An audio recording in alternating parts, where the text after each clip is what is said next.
Chapter 18, The Price of Not Fighting. NGH. Kane let out a slow breath. That one was close, huh, don't you think? Erin spoke with a wide smile, but her eyes were analyzing everything. So he really can defend from all directions at once. But does that wear him out more? She was still trying to fully understand how Kane's abilities worked.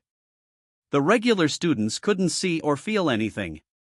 But as a Class 7 mage at her peak, she could clearly sense the mana flow around Kane every time he used his ability. The mana was different. It didn't flow like a regular spell.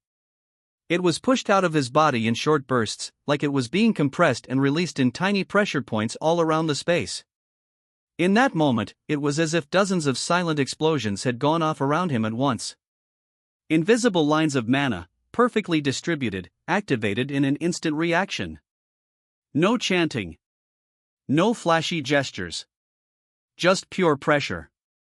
A pure repulsion field, focused in every direction. Erin kept smiling, but her eyes observed with intensity. He releases mana like it's part of his own body, no channeling, no construction. It's like a direct command to the world, back off. But why wasn't he affected by it? She wondered. Even fire mages suffered backlash if they misused their power. I'll have to check this with that old man later. On the other side, contrary to what Erin believed, Kane felt a slight tingling run through his whole body, especially his left arm, where the pressure from the repulsion seemed to hit hardest. The strain from using repulsion in every direction at once was insane. Using vectors to defend was one thing. Releasing a radial burst like that? A whole different story. Now she thinks I'm some kind of pain. He looked at the tentacles again. They floated like serpents made of living shadow, gliding through the air with unsettling grace. Unpredictable, like a storm about to break.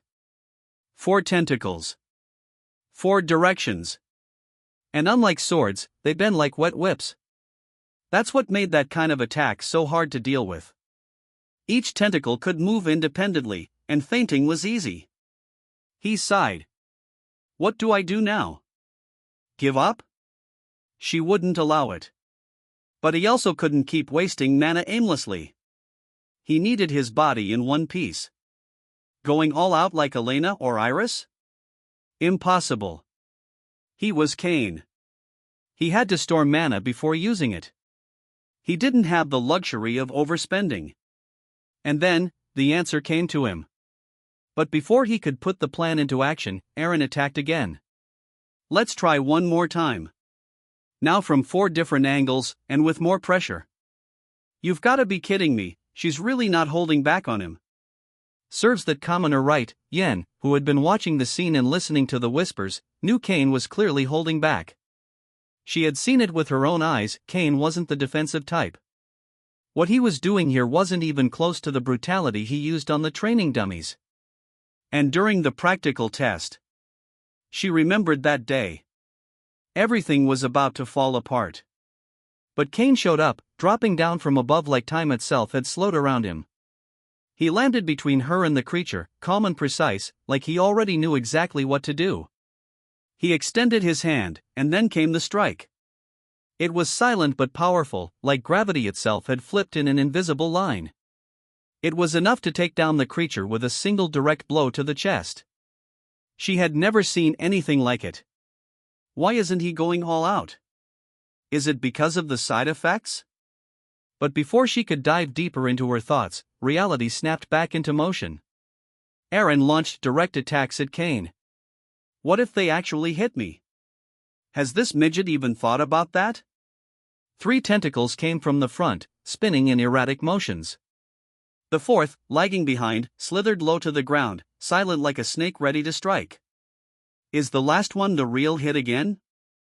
Despite everything, she was clearly holding back on him. Her attack pattern was simple. Distract with some black tentacles, then strike with a surprise blow. Great for training. But Kane didn't want to learn from her. Schlack. He blocked the first 3 with sharp snaps of directed repulsion, but while dealing with them, he missed the 4th tentacle. For a brief second, everything seemed to freeze. Is it coming from above? The left. Is it still on the ground, or behind me? He didn't know. The space around him was too unstable to read. He could use absolute rejection again, push everything away and protect himself, but that would drain even more mana and leave him more tired. Kane sighed internally. Ah, screw it. And let it happen. Schlack. The tentacle grabbed his ankles tightly and yanked him into the air in one swift move. Kane was lifted up, dangling upside down like a fish out of water. The whole class gasped in unison. Aya aya waya. He got caught? I thought he was gonna defend. Aaron gave a low whistle. Your defense is good, but you need to work on your peripheral vision, Kane. Hanging upside down, Kane stayed silent for 2 seconds. You damn midget, lucky for you I'm not trying to turn this into a fight. Kane just hung there, arms dangling, swaying slightly like he had already accepted his fate. Aaron laughed out loud, and some students joined in. Even upside down, Kane caught sight of Elena in the back, covering her mouth to hide a laugh. Somehow, he felt like he was the only one being turned into a joke. Aaron stepped closer, looking up at him. If you ask nicely, maybe I'll let you go. Yeah, she definitely planned this whole moment. Huh? Would you please let me down? With an exaggerated gesture, Aaron dismissed the tentacle, and Kane dropped flat on his back. Thud. Ugh. Why'd you drop me on the ground? You asked me to let you go, you couldn't have just placed me down gently? Aaron gave him a satisfied wink. Stop whining, at least you survived. Kane stayed lying on the ground, eyes fixed on the ceiling of the sky. Damn. I'm not even getting paid for this. Some students laughed. All right, everyone. That's it for today's magical combat class. Grab your stuff and let's head back. Everyone was already heading back to the academy, while Kane remained lying on the ground. He stared at the clouds lazily covering the blue sky. Hope it doesn't rain. That's when a silhouette appeared in front of him, blocking his view. Why not? You don't like the rain? A girl with straight, loose black hair looked down at him, arms crossed. Yen watched him as he kept staring at the sky. You got humiliated, you know that? Seems like it. How long do you plan to stay there? Well, I figured that's not really your problem. You're pretty arrogant for a commoner. But my soul is noble, what does that even mean? And your soul is not noble. Kane let out a quiet sigh, slowly turned, and got up, brushing the dust off his pants. Seriously. I should get some kind of award for putting up with all this. He started walking back to the academy, stretching his arms lazily like the day was just beginning. That little midget is insane. If he hadn't given up, she probably would have dragged that test out until she was sure he'd learned the lesson. Yen kept watching him walk away. Humph. Hey, don't ignore me. She grumbled, running after him. What do you want with me? What do you mean what? We made a deal, remember? A deal. Oh, right, he had promised to help Yen improve her mana control after she offered the Viralis core. Damn, do I still have to do that today? Well, a deal's a deal. But don't expect too much. Yen tried to hide it, but she looked a little pleased with his response. She knew he wasn't the best at everything, but what mattered most was finding someone who actually understood what they were doing. And in that, she was sure Kane stood out. His mana control was refined, and more than anyone else there, he seemed to know exactly how to make mana obey. So, what did you think? Think of what? Forget it. She wanted to ask what he thought of her performance during Aaron's test, but at the last second, she thought it would sound too dumb. Still, as if Kane had read her mind, he answered, "It was worse than I expected." What? Seriously? Pfft, nah, I'm just messing with you. You're such an idiot, you know that? She gave him a slightly annoyed look, which only made Kane smile. He loved getting under her skin. When's the next alchemy class? Why the sudden question? Just curious. It's in 5 days. Why? 5 days. Kane remembered what was supposed to happen on that date. It would be the day some dark mages attacked the alchemy class out in the field, trying to kill the professor. A chaotic, suicidal mission. But he knew the truth behind it was way more complicated. He glanced at Yen, who was still walking beside him, arms crossed and clearly annoyed. Looks like I really don't have a choice. When Kane arrived in that world, his plan was simple: live his own way, pick his own problems, and solve them without getting too involved. No saving the world. No forced hero moments. After all, Elena had gone back in time. She knew the events. She could handle the episodes, right? But that's what bothered him. This was Elena's first return, her second life after going back in time, and third overall. And he was in the body of Kane, the villain who, even without meaning to, was one of the main reasons the protagonists got stronger. In the previous timeline, he was the chaos that made the others evolve. But now, without that chaos, would they be ready? Kane knew Elena was strong. He knew she carried memories no one else had. But she wouldn't be able to go through all those events alone. Not this time. And if he stayed out of it, everything would fall apart even faster than in Elena's first life. Kane let out a sigh. Yen glanced at him with a raised eyebrow. Got a problem or something? We're starting training today. What? Today? What, giving up already? That'd be great for me. Where are we doing it? Chapter 19, Inner Connection. It was nighttime, and Kane had just come out of the bathroom after taking a shower following a long day. For someone who used to just sleep, work, and go to college, the academy's routine was still tough to keep up with. He had just finished his first mana control class with Yen. If you could even call that a class, ugh, she's pretty annoying for someone who wants to learn. Even if she was willing to ask someone like Kane for help, which was already an incredible choice on its own, Yen still had a hard time fully trusting what he said. Of course, what he told her would sound like total madness to any mage, especially with how blunt and rough he explained it. Kane's hair was still wet, and the towel was hanging over his shoulder. Grook, his stomach growled loudly. He put a hand on his belly like he was starving. Man. I think I could eat a cow. He had spent the whole afternoon helping Yen with mana control training and completely missed lunch. Veyheart Academy might be huge, but it wasn't some moving banquet. Breakfast, lunch, and dinner times were strict.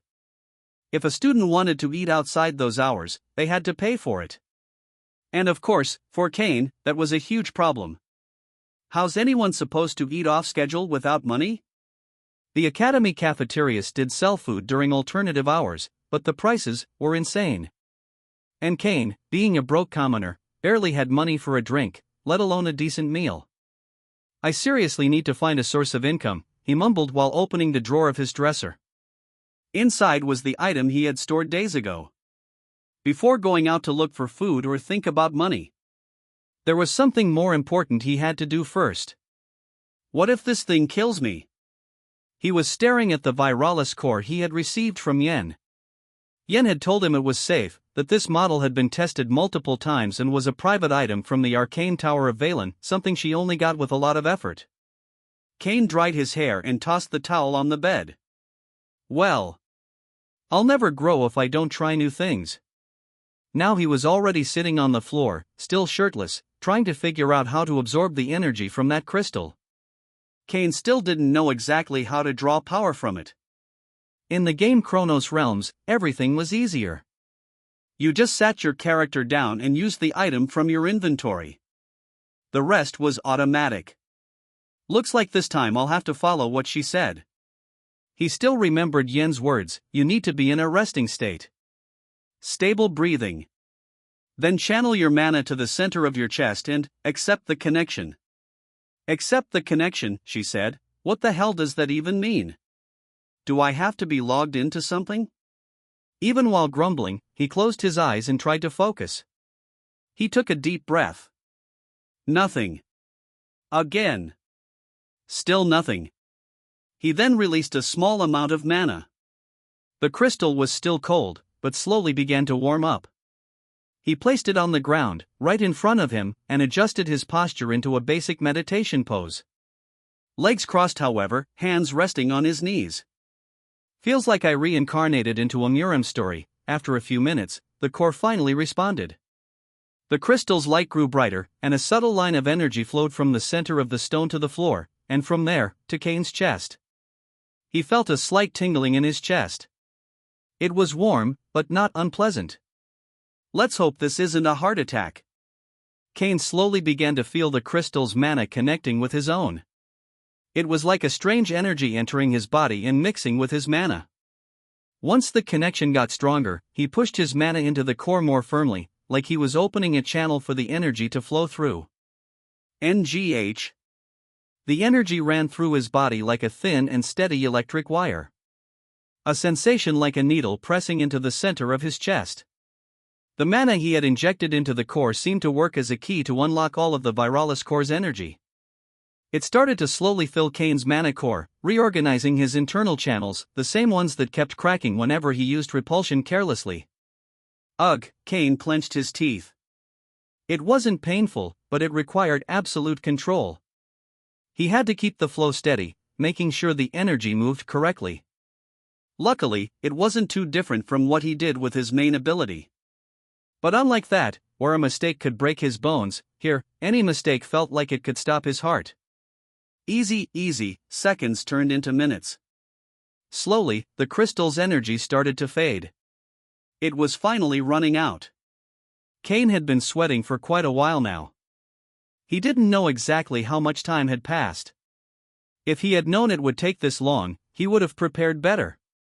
In the game, the whole process took 5 minutes tops. With high processing mastery, even less. Sigh. Finally, after long minutes, the energy stopped. No more flow entered his body. Kane opened his eyes. The crystal's glow, once red and pulsing, had gone completely dark. He stood up slowly, feeling a slight ache in his back and legs. I think I'll have to look up some Muram poses if I want to keep doing this. That one didn't work out. He stood still for a moment, trying to feel any changes. Kane could still feel the energy circulating through his body, and it had changed. Nothing. Seriously? I don't feel a single bit of difference. Nothing good or bad. Should I punch something to test if my body got stronger? He clenched his right fist and looked at the wall beside him. You talking to me? You talking to me? Thump. Kane punched the wall hard. Ag. He curled up, holding his hand in pain. Shit. I think I broke a finger. He turned around, panting, slightly hunched over, still clutching his aching hand. Yen lied to me, giving me some trash crystal. Before he could finish, his body went heavy, like all his energy had been drained at once. Duh. Kane dropped to the floor and passed out, fainting without being able to react. Elena was in the academy cafeteria, sitting at one of the corner tables with a simple tray in front of her. The food, despite not being what she usually ate, was surprisingly well-made: creamy rice with light spices, vegetables sautéed in high-purity magic oil, and a generous cut of magic pork sealed with herbs. It wasn't a noble hall meal, but it easily beat anything from a regular cafeteria. Next to her, Lyra was devouring her own food happily, completely ignoring the stares and whispers around them.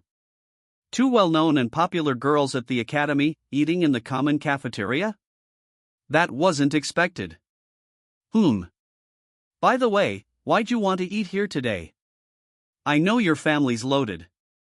It's not like you ran out of money, right? Elena glanced sideways, letting out a soft sigh. It's nothing. I just wanted to talk to someone. Someone? Who? If he didn't show up, then you don't need to know. You really need to be less reserved, you know? Lyra commented, chewing a big spoonful of rice like she wasn't even in public. Around them, various murmurs came from students at other tables. Some commoners were shocked to see two nobles in the regular cafeteria, while lower-ranking nobles just whispered out of politeness. Truth is, Elena knew what it meant to be there. Nobles almost never showed up at the common cafeteria. For many, even where they ate was part of the image they had to maintain. But she didn't care. No one would dare think House Elrian was struggling. Not even the most arrogant nobles would dare question that. Elena then looked at Lyra beside her. A girl with a refined appearance, shoulder-length blonde hair, light blue eyes, and fair skin. She was pretty, with a striking presence that radiated elegance effortlessly. And yet, she sat like anyone else and ate like table manners were just a suggestion. Lyra might not have come from a lineage as powerful as Elena's or Iris's, but her family was one of the most influential commercial houses in the magical world. Even arrogant nobles showed them respect. Cough cough. Noticing her friend's fixed gaze, Lyra coughed lightly, trying to hide her embarrassment. Hey, don't look at me like that, sorry, okay? I like humble guys and you're an idiot. Elena cut her off coldly, ending the joke before Lyra could finish it. Time passed slowly. Little by little, students finished their meals and left the cafeteria, heading back to the dorms. Looks like he really didn't come today. What happened? Looks like someone got stood up. I didn't schedule anything with anyone, Elena sighed deeply, resting her chin on her hand. Let's go back. She had come there for one simple reason, she wanted to talk to Kane. The first critical scenario was getting closer. In her past life, during the Dark Mage's attack in alchemy class, Kane mysteriously vanished in the middle of the fight. When the situation was under control, he was already gone. No one could explain what had happened. Some students said he ran away. Others swore they saw him fighting off some invaders alone before disappearing. But Elena remembered something few paid attention to. One of the mages mentioned that someone got in the way. The academy never found out who it was. But over time, she discovered it had been Kane. He had completely ruined their plan. And the most unexpected part? Instead of becoming enemies, the Dark Mages started trying to convince Kane to join them. That moment had been the start of something much bigger. Elena knew she couldn't change the entire future. But if she could stop Kane from getting involved with them, that alone would already be a huge victory.